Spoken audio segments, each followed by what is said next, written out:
everybody, it's Eric, and today we're going to go over how to take an existing SharePoint list flow and turn it into a recurring flow or a scheduled flow. So oftentimes if you're used to working with information management policies to set up a scheduled workflow, SharePoint Designer workflow on a list, so something that you want to run once a week or periodically, that is not the way we do it in SharePoint Online. What we should be using is Power Automate and a scheduled flow.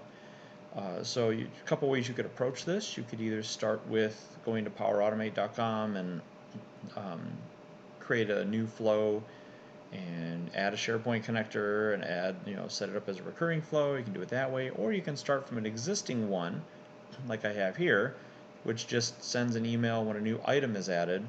Let's say I want to take this flow and turn it into a recurring flow. So the way I'm going to do that is I'm going to edit this flow, and this very first action up here is the trigger. So whenever a new item is created in my demo list, it's going to trigger the flow and get my profile and send me an email with my profile details. Just nice and simple. In this case, I want to run this as a recurring scheduled thing.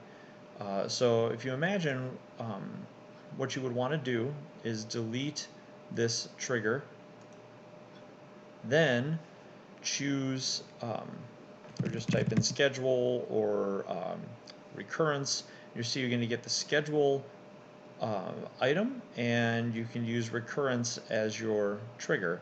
Now I can say, every week on, let's say, Friday. You could even set a time here as well. So let's say 3 a.m. That way I know nobody's in the office and I can do this maintenance or this long-running thing.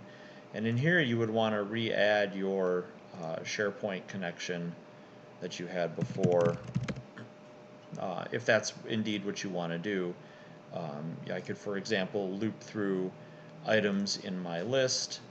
Let me go to my demo site and my demo list. And then for each one of those items, I could do something.